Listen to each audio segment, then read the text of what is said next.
Record here.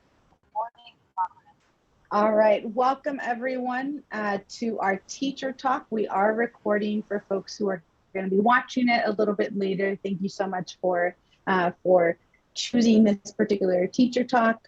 For students who are here, who are going to be joining us in the next couple of minutes. We're super excited to have our special guest and speaker, Ms. Silvia Bianchi. Please remind me if I'm pronouncing that correctly. And she will be presenting on technology in the classroom. She has been teaching and working with students for over 30 years. And we're going to get to know a little bit about her journey and a little bit about just her particular unique pathway to teaching, as well as her use of technology in the classroom. So I'm letting a couple more folks into from the waiting room, but welcome. Born and raised in Southern California, has been an elementary teacher again for over 20 years and in the field of education for over 30. She is bilingual in English and Spanish and has a master's degree in teaching with a specialization in educational technology. She's an education expert and open to new opportunities, growing personally and professionally and inspiring students. So we're always excited to have practitioners in our space. We have a couple of students in the room and those watching who are aspiring educators. So what we're going to do is we're going to give her the platform. I'll definitely be facilitating Q&A. We'll have Q&A throughout and Q&A at the end, and then I'll share some other upcoming opportunities for Hixon. But with that being said, thank you again. Okay, I'll go ahead and share my screen. Thank you.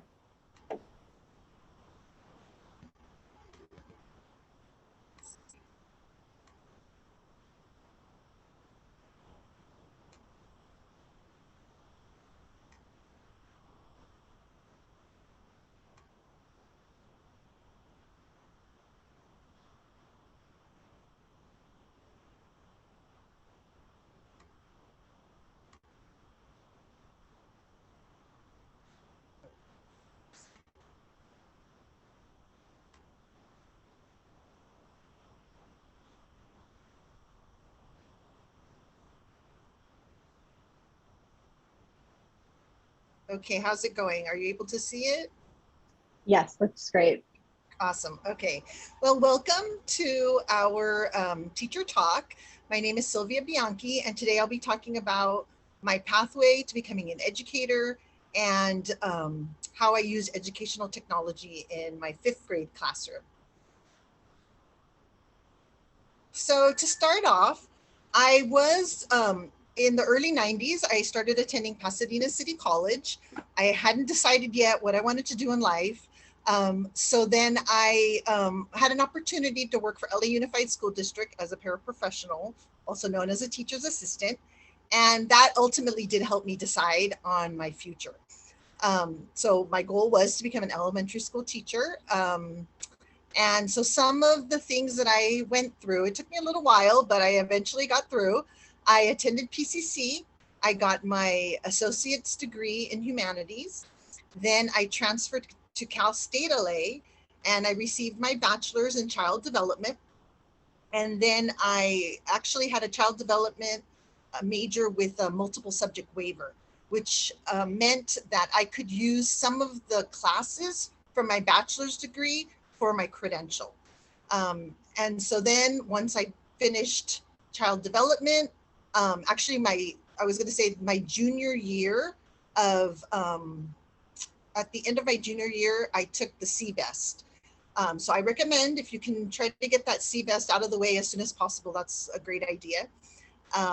Then I continued at Cal State LA and I applied to the Charter School of Education, which is where I got my multiple subject credential. And then I started teaching for Montebello Unified School District. At the time, I lucked out because I was able to get in on an emergency credential. And obviously, some of the older teachers were not always very kind when it came to that because they felt that we kind of cheated our way in, some of us new teachers, by getting an emergency credential. But they finally got used to us. Then finally, after a while, I would say in about 2013, I decided to go back to school and get my master's in teaching. with a specialization in educational technology. And a little tidbit, when I started the program, I had never done a PowerPoint presentation before. When I had graduated from school, barely anybody was doing PowerPoint presentations. I mean, it was like a rarity. So when, I don't even know why, I decided to go into educational technology thinking, okay, this is the future. I need to know how to use technology in the classroom. And of course, my first assignment was a PowerPoint presentation. So I had to learn very quickly. And I had multiple assignments after that, having to utilize a PowerPoint presentation. Eventually in 2020, the district offered a special, it was a special cohort through UC Irvine to get a certificate in gifted education. So those are all my educational accomplishments. I really feel it's important to be constantly learning. So some of the ways that I've done that, remember now, this is over the span of 25 years, right? 30, 25 years. I attend professional and personal development workshops. I got my gifted education certificate. I was a pilot teacher in my district and on the language arts curriculum committee, where we decided on what curricula, what language arts program we were going to use for elementary school. So that was a very, that was a big turning point, I think, in my teaching, because I was able to learn a little bit more about how the curriculum is decided on, right? So that was a really neat experience. I've attended AVID, which is a program to help students succeed and go on to college. I've attended several tech conferences, including STEAM, which is Science, Technology, Engineering, Arts, and Math. I was part of a cohort for a program called TEAL, which was through LA County Office of Education, that had trainings throughout a period of a year. And TEAL stands for Technology Enhanced Arts Literacy. I was able to attend Q once, and I would love to go back, which is computer using educators. And then I was also part of, through my district, the UCLA Science Project, where we were trained and we learned about the next generation science standards and different activities and lessons that we could utilize in the classroom. And that was also for a period of about a year, where I attended various workshops at the district office. And so some of these conferences that I attended was because I was the science lead, so that lend itself to more opportunities than other teachers. Also, I've been an after-school STEAM teacher, which is like STEM, but with the arts and integrated. I've been on school site council for the past few years. I was a science lead for a few years. I've been a union rep and on PTA. Is everything okay, Miss Leticia? Yeah, it's looking great. Great, okay. So here, I just wanted to be a little bit more personal and just kind of tell you a little bit about myself and my family. My mother was born in Mexico, and my father, so her first language was Spanish.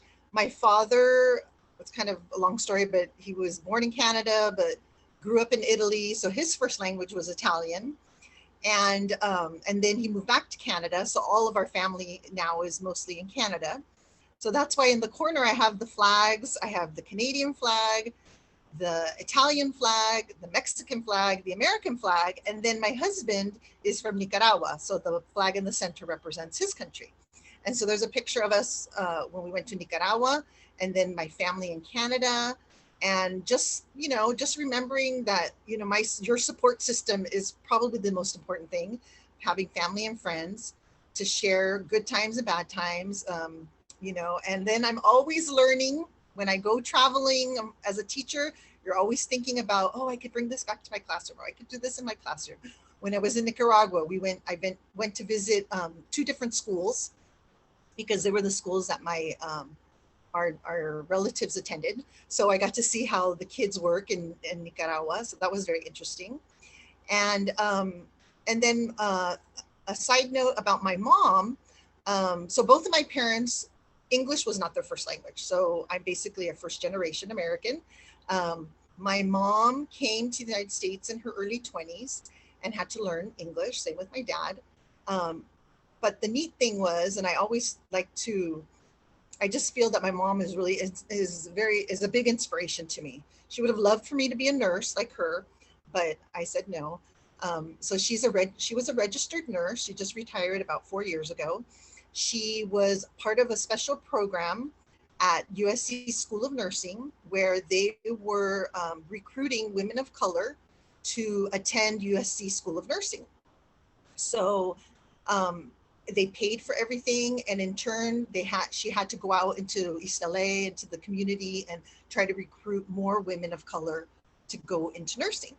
So that really made a big difference in our lives. We were living in Boyle Heights, and then because she started making more money, and my dad worked for LA Unified, they were able to purchase a house in a nice, not that Boyle Heights isn't bad, but in a socioeconomically better community, I guess you could say, and just different opportunities were available to us as a family. So I really, my mother is such a big inspiration to me when it comes to education. She always encouraged me to go to school, and because my father never went to college. So he worked in LA Unified in maintenance and as a custodian. So my mom always really pushed the importance of going to school, no matter what it was, just go to school. Okay. So 3 tips I would like to suggest to incoming or new teachers is teamwork. Number 1 is teamwork. When you are at a school, try to find your tribe or your community. And what I mean by that is working together as a grade level, inspiring each other, supporting each other, sharing ideas, sharing strategies. Just find that group of people, or hopefully it would be your grade level, but just find a group that helps you, or maybe friends that are teachers that don't work with you, but outside of school. That's a great asset to talk to other teachers. So teamwork is probably the most important thing, I think, in teaching. Number 2, what's your passion? What is your niche? What is it that makes you stand out? What is it that you love, right? And so it took me a while to discover that. But as the time went by, I started, how did I do it? I took advantage of professional development opportunities. Some of the opportunities are required, right? But then there's other opportunities that are offered in the summertime, or maybe if you're on a committee for science or for language arts. And so it'll be an additional duty, basically, outside of the classroom. But those are excellent ways to find out what is it that you really, really love. And so that just helps you be a better person just overall. So you can also join organizations and clubs. There's lots of organizations and clubs that you could join for teachers, for science, for math, for different areas. So think about that. What's your passion, and work on it, evolve it. And of course, last but not least is self-care. Make sure to balance your life between school, family, fun, work, and spirituality or exercise or whatever it is that inspires you. Okay, were there any questions? Did you want to ask any questions, or are we good? I did have a question, but I also want to open it up to Giselle if you have any at this point as well. And feel free to use the mic, or you can use the Zoom chat as well. But as she's doing that, I had a question. I'm so glad that you talked about, in the previous slide, talked about this idea of self-care, and talked about kind of that work-life balance, because I do think that that's something that is very much in the news these days, and very much present, right? That teachers are feeling just the effects of the last couple of years, and I think across different professions, but definitely teachers. And so part of my work in teacher prep on the beginning end of things as I'm working with future teachers is to instill that critical hope, right? So how do we go into this profession? How do we sustain ourselves? And you've been teaching, you know, for 20 plus years. What are some of the things that keep you going in this profession and keep you hopeful as you move forward, or as you see other new teachers come into the space? You know, like those tips that I gave, those 3 tips, I wish I could have gone back in time and told myself when I was just starting out those exact tips, because I think that there's something that you know, you kind of get out of balance. You don't know. I mean, it can really throw you off. So obviously,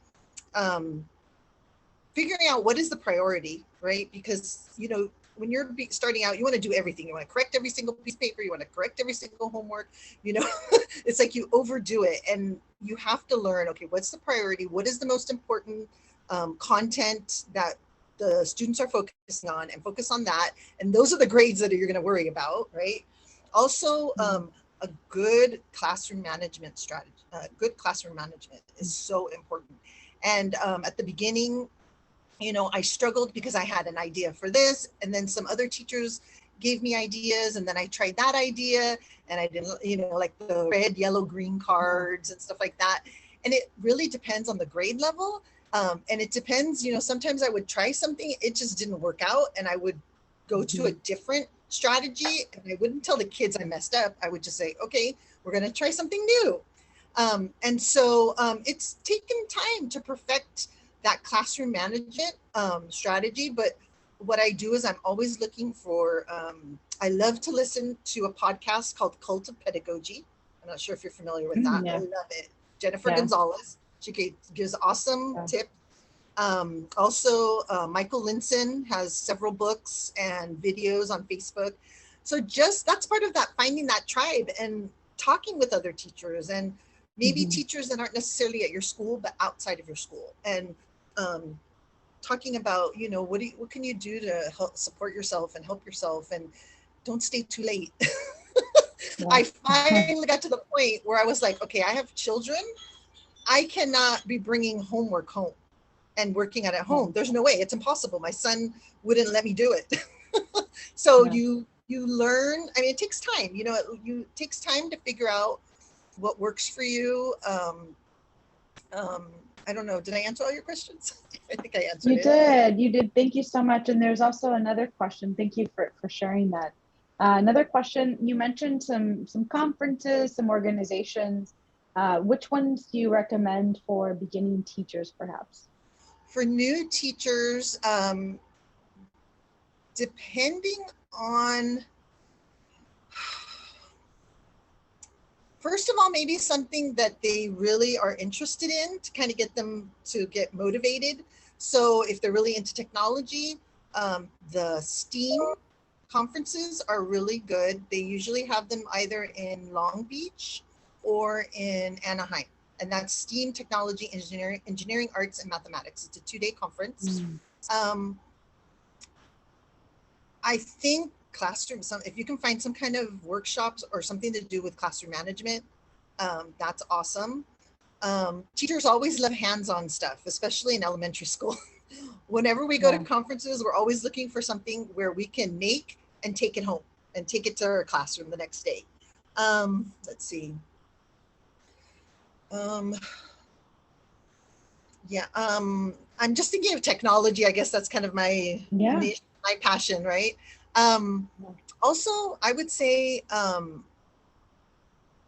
when sometimes you have to ask. I mean, sometimes as a new teacher, you're kind of shy and you don't know what to, you know, you don't know if you're going to be told no, but just ask and see what conferences are, you know, available, and look through and see. Usually your program specialist or your teacher on special assignment will have some kind of booklet, like BEHR, I think is one company, and they'll have a list of workshops, and you just kind of look through and see what is something that would that you need to work on. You know, look for something or something that you're passionate about, and just ask for it.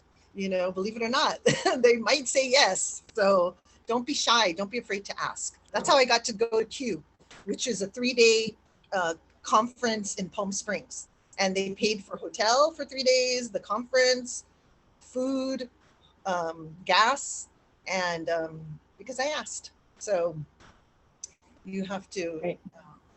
yeah, just look for something that you're passionate about. I can't really name any companies in particular or any organizations, but your program specialist should have a list of those conferences that they'd be willing to pay for. Awesome. Thank you so much. And I think those are the questions for now. I know that you have some more slides for us and more information. It seems like, okay, so I don't see my slides. Let me go back and see. I don't know if I did. Let's see here. I see you sharing not the slideshow, but the general slide deck. I don't know if you want to stop sharing and then maybe reshare. Okay, good. I just want to be sure. Yeah.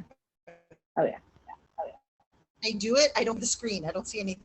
I just see my slides. That's why I earlier asked. Can you hear me well? Okay. All right. So now I'm going to go to technology in the elementary classroom. And so something to think about in one of my master's classes in the textbook Curriculum Foundations, Principles and Issues, it discusses about how your curriculum is that driving force behind decisions that you must make in your classroom, along with the needs of the students. And so you need to value the philosophy of the school district or the school in order to really understand and devise or figure out what kind of design, focus, subject matter, and goals of the curriculum will be utilized in the classroom. Okay, so that's from Ornstein and Hunkins, 2013. And that's the title of the book, Curriculum Foundations, Principles, and Issues. So what does that mean exactly, right? Well, you know, this big, long statement, but what does it mean exactly? So when you are thinking about selecting educational tools, you need to, there's several things to think about, but I think these are probably the most important, but there's more. But basically you need to think, are the educational technology tools supporting your diverse learners in your classroom and supporting you as a teacher? Or is it more of a headache? Or is it not really, or is it just cute? You know, you have to think about those factors. And so when you're selecting a tool, think about the following things. Think about your content. What are you teaching? Does that educational technology tool help meet the learning goals or the standards? Can your students demonstrate their learning through this tool? Okay. Or, you know, you don't want the students to just regurgitate information. That might be part of it, but can they really demonstrate what they've learned using a particular tool? Can students collaborate with their peers using this tool? And you also have to think about the type of technology that is available to the students. So now with the pandemic, a lot of people have realized that many children that live in lower socioeconomic communities didn't have access to computers or didn't have Wi-Fi. So it really was an eye-opener for a lot of people. And so the students now were able to get Chromebooks and have Wi-Fi hotspots in my district, for example. And or what when I refer to the technology also is sometimes the district pays for certain applications or certain tools, and does it work with the technology that the students have? Also, you have to consider what kind of learners are in your classroom. Are they English language learners? Do they have special needs? Are they gifted? Does that tech tool help meet those learning goals? So, like I said, there are more, but I think this is probably the most important when you're first thinking about what kind of tools to select in your classroom.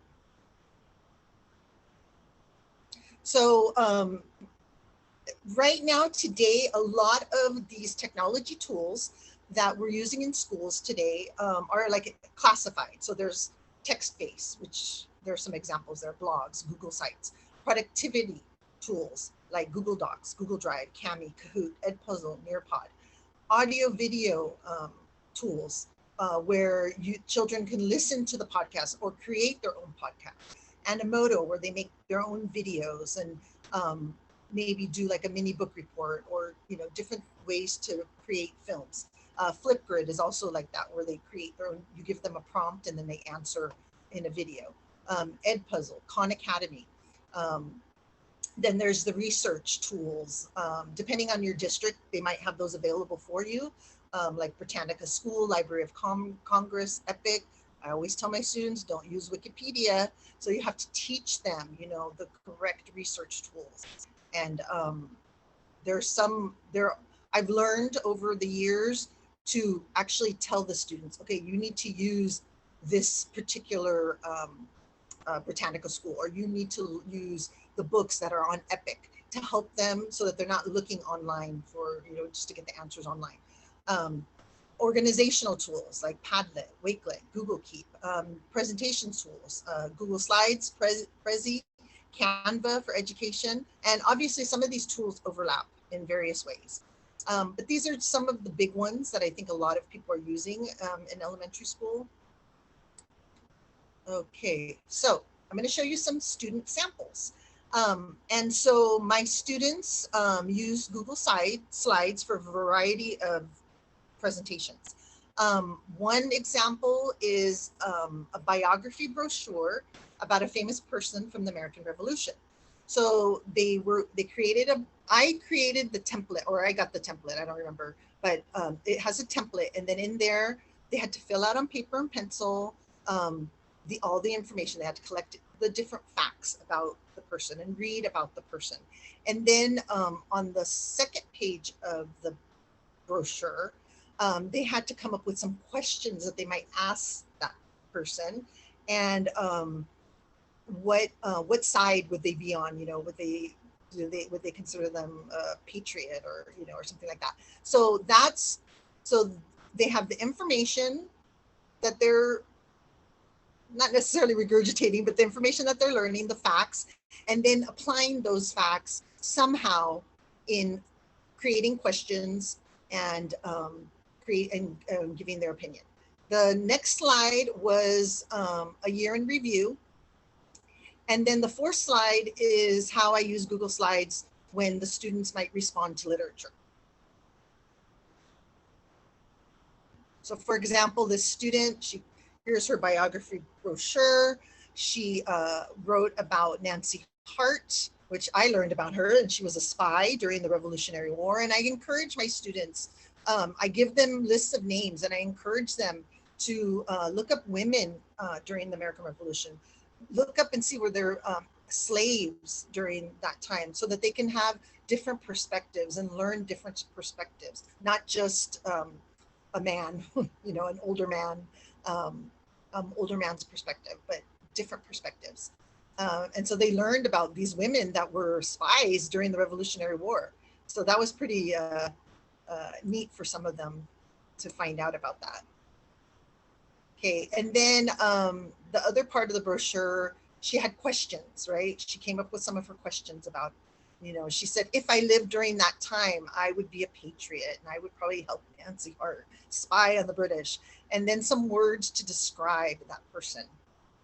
So then what I did was I made copies of the brochure, and then we put them together so that it was actually a little brochure that they could have on that person, and then the students got to share their the person that they selected for the project. Okay, here is a kind of a year in review, also looking at, do they know how to use Google Slides? So they had to use shapes. I gave them lessons on how to use Google Slides, and then they had to use shapes. They had to fill out a questionnaire and write down the different things, that their favorite subject, their things that they really liked about math, or what they loved to learn about in language arts. And then they had to put it into a slide. And they had to use pictures, and they had to use shapes to help them. Okay, the next slide was a response to literature from the novel Esperanza Rising. And so one of the questions was, if they went to Esperanza's room, what do they think they would find there, and why? And so this little girl said, well, I think I would probably find a lot of porcelain dolls. she put in her opinion, but she said because she loved any dolls because she loved them because her father gave them to her each year. And so each year on her birthday, she was given a doll. And then she was analyzing her favorite chapter and her favorite characters in the response to literature slides. And they had to come up with a picture that went along with the slide. Okay, here is another sample. I had on Google Sites, I had my students create a class newsletter. They did everything. The only thing, I gave them the picture. It was amazing. I was so impressed with this group of students that did this. They came up with their own site where they had a link so they could, if anyone needs to ask me a question, they had school shortcuts, like if they need, to get to the school website or to get to some of the apps. They had a bulletin board. They had the best of the week. They would do the students created surveys on Google Forms, and they sent out these surveys to the students, and that's how they would find out, like, what's your favorite kind of sandwich, or what's your favorite this, or what's your favorite that. They did such a great job. It was awesome. I was very impressed. That group was the gifted cluster, but I know that everybody could participate, right? But these students really excelled in showing me how well they could create this Google site, this like a class newsletter. Here is, okay, another sample is Kahoot or Edpuzzle, which are gamified activities, and you can use them for formative assessments. You can use them for review, or just, just for fun, something a little bit different. So here I have a picture of Kahoot. Like I said, it's a formative assessment tool that you can create, or you can find Kahoots. But make sure that you go through them and you make sure that that you can answer the questions and if they're done well. It's because sometimes the students actually create these Kahoots. But the examples I have here are the ones that I created myself, and then the students played it. So like reviewing multiplication facts. You can see we were focusing a lot on multiplication. But it's a game-based learning platform with these live competitions. And then Edpuzzle is another, you as a teacher can create a video or get a YouTube video, or like math antics or some kind of videos, right? Or you create them or you find them. And then you can add questions to them. So for example, the video will play, and then at a certain point you insert a question. And so depending on whatever the students were listening to, then they have to answer that. They have to type in their answer or select A, B, C. And then you can see if they finished the whole video, and then you see their grade when they completed the questions. So I've used it as for differentiation. Maybe some of my students were struggling with multiplying decimals or working with decimals, and so I assigned it to only some students that needed that to review their skills in a certain area, or ones that you feel that they're ready and they can already get a preview of the next lesson, and it's all at the student's pace. So the students and plus you can put your own videos, or you can find the ones that they have on there. Edpuzzle has its own special videos now, and that are Edpuzzle approved, and they're actually really good. They're actually really good videos, and I always make sure I go through every single video and the questions and make sure that I can answer the questions and make sure that it's something that's going to meet the learning goal. And I even used it last year. I had a little girl that came from El Salvador. She didn't know any English at all. So if you can see there, I have Inglés. And so I found various videos on how to say things that you find in a house, how do you say things, like the colors. And so she was able to practice and watch the videos and practice. Okay, so I would like us to play a game of Kahoot, but let's see here. And the students actually created questions and the answers, okay?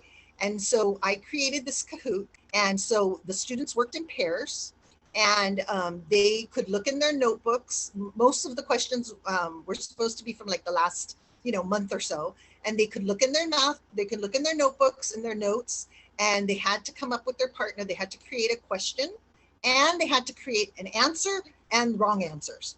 And then I approved it, and then I was able to create the Kahoot.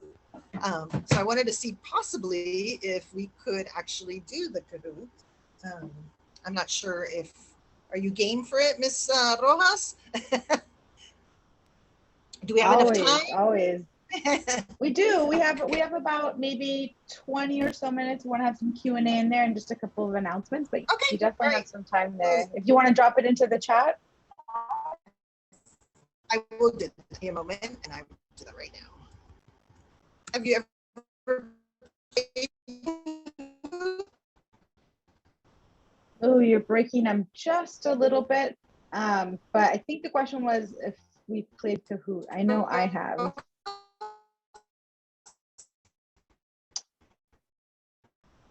Oh, Miss Bianchi, you're breaking up just a little bit. I said, have you? Oh, I have. So, call.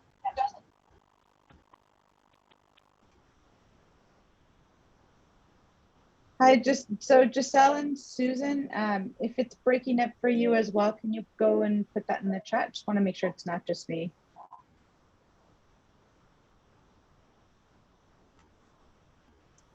Yeah, so it's breaking up just a little bit, Miss Bianchi, but I think for the most part, hopefully we can make it happen.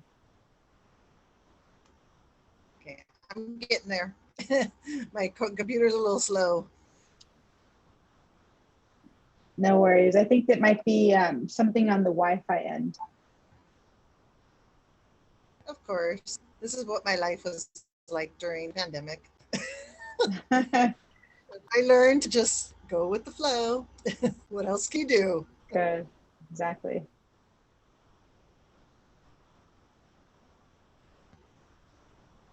Okay, let's see here.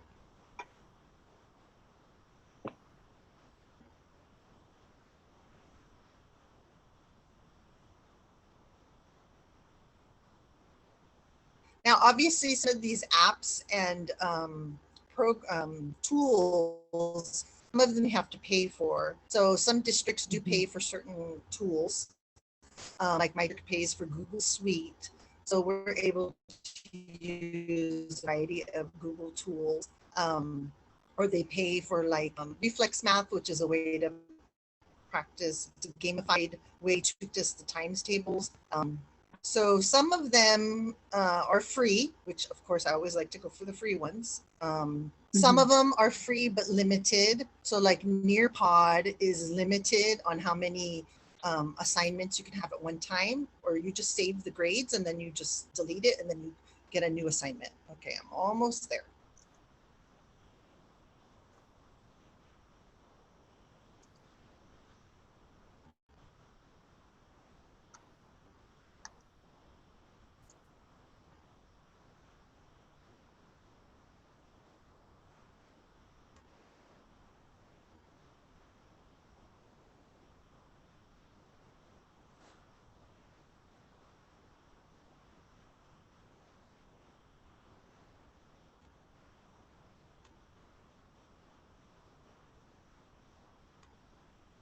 So while getting the pin, I put up the, some of my favorite apps.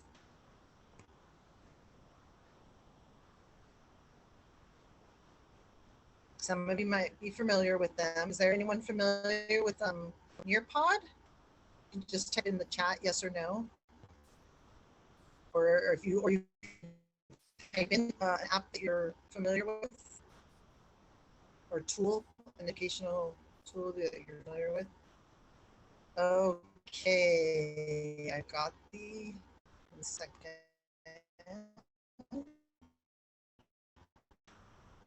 Okay. Seen the Kahoots? Give me a second. you seeing the Kahoot screen? Is that what someone said?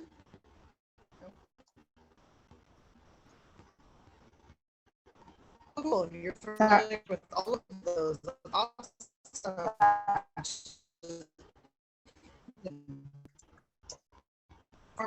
Miss Bianchi, you might want to maybe, I wonder if you turned off your camera, it might.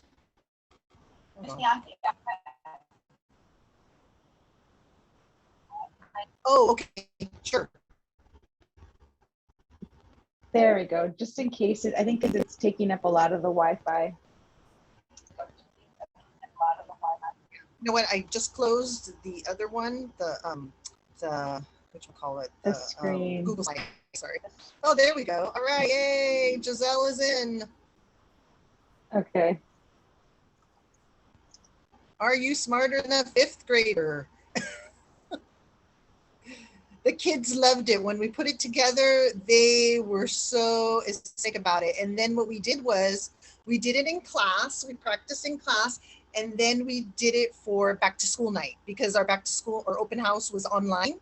So the parents, I told the parents that they couldn't get help from their children. So that was really fun. The kids really enjoyed it because then their Kahoot, their question came up. So they were really excited about it. Are we waiting for somebody else to join or I think we can go ahead and get started. Susan, if you want to join. We can go ahead and get started. Okay, so a Kahoot, this Kahoot, particular Kahoot, like I said, the students created it. But I do also make my own Kahoots and love it. Okay. So let's get started. Are you smarter than a fifth grader? 8 questions. When did World War II begin?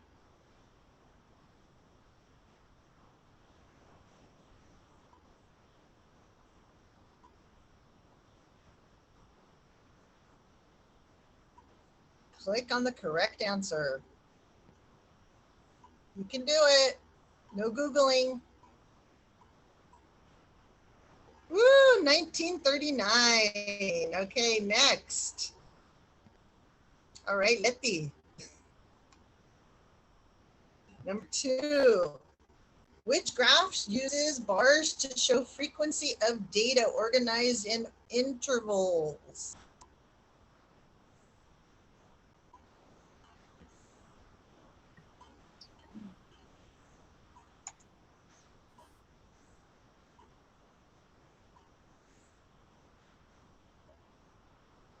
Histogram was correct. Nice.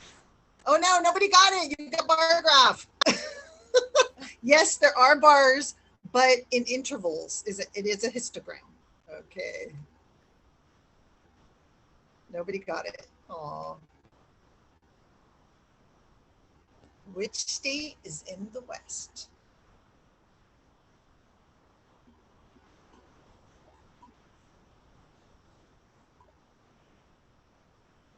California.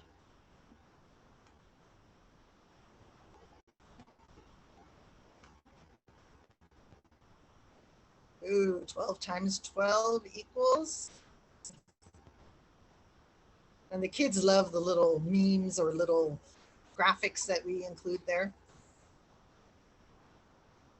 All right, 144. Almost there. All right, Giselle's catching up. Good job, Giselle. Which region is Texas in?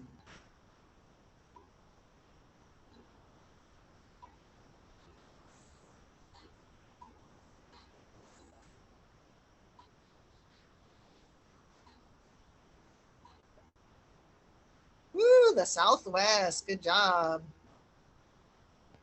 Ooh, he has the highest answer streak of 3. Ooh. Who is the author of The Adventures of Tom Sawyer?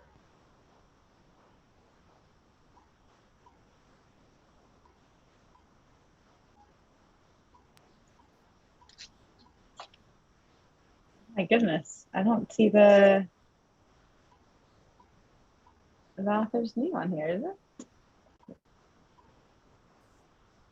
It was Samuel Clemens or Mark Twain, but we wanted to use the real name. So Mark Twain, that's what I was thinking about. yeah, no, I taught them that his real name was Samuel Clemens. Okay, Giselle's catching up. Which is the biggest state?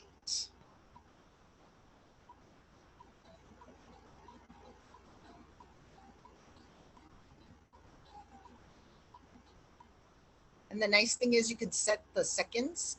Alaska is correct. And you can set the seconds. So if you want it to be 5 seconds, 10, 15, 20 seconds, you can create the length of time. And the last question, which is a type of figurative language?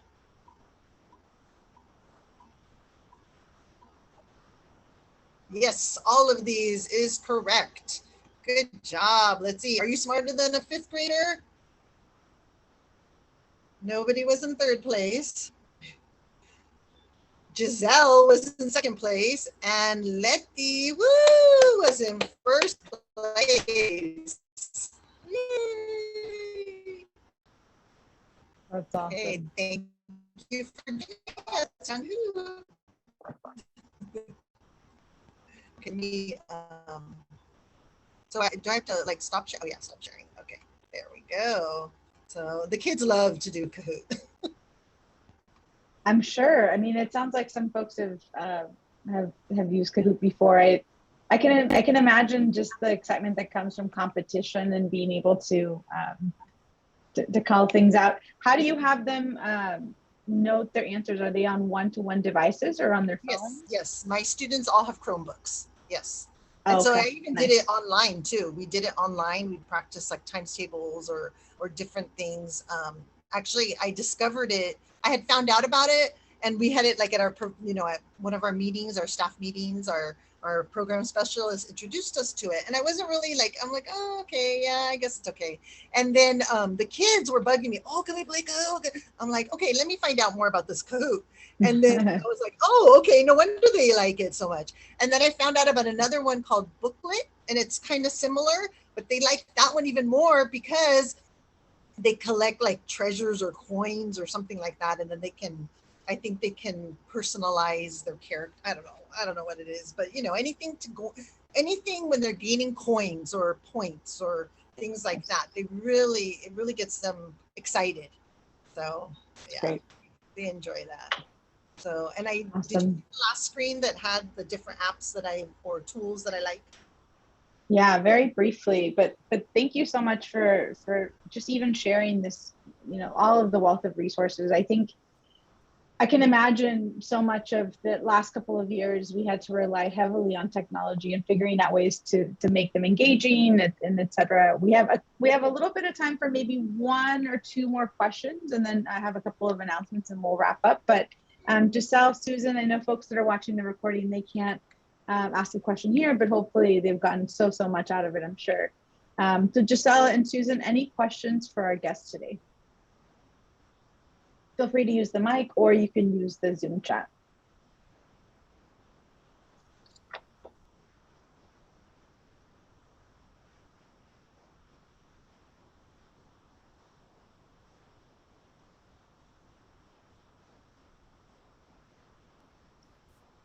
Okay, and as that's coming through, awesome, because my internet's a little slow. A little bit about Nearpod. Oh, about Nearpod. Okay, so Nearpod is one of those tools that basically you have to go in, and Nearpod will have its own lessons. Some of them are created by actual people in Nearpod. Some of them are people create them. But basically what it is, it's really neat actually.